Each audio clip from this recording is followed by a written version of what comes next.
quand on parlait de se désinfecter les mains et pas que, je voulais savoir, est-ce que le virus, on le véhicule sous nos chaussures?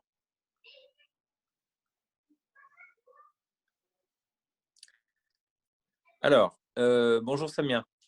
Bonjour. Du virus, très honnêtement, aujourd'hui, pour les gens qui restent à tours nus, il y a peu de virus qui circulent. Donc, il y a très peu de chances qu'il y ait des virus sur les pavés, dans les rues. Le virus, dans son milieu, dans un milieu artificiel, hein, sur le bitume, sur des surfaces artificielles, il a une durée de vie qui est courte.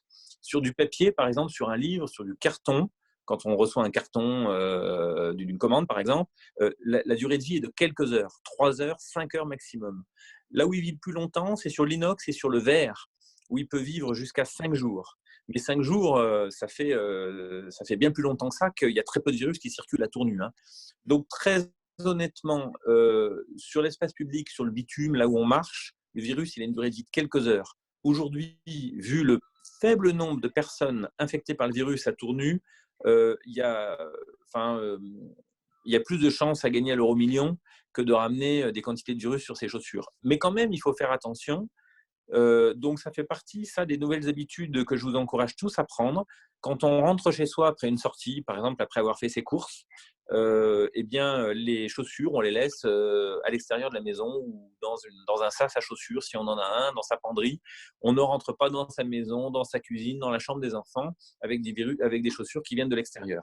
Ça, c'est très vrai et il faut l'appliquer en ce moment à cause du coronavirus, mais j'allais dire qu'on pourrait pratiquement l'appliquer toute l'année. On aurait peut-être moins de virus circulants, de grippe, de rhinovirus, d'otite, des rhinopharyngites des choses comme ça. Donc, ça fait partie des bonnes habitudes qu'il faut prendre. Je pense qu'il ne faut pas psychoter et s'imaginer qu'on a plein de virus sur les chaussures.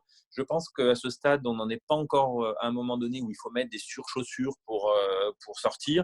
Il faut simplement prendre le soin, quand on rentre chez soi, d'enlever ses chaussures avant de rentrer dans la maison, de tout de suite aller se laver les mains.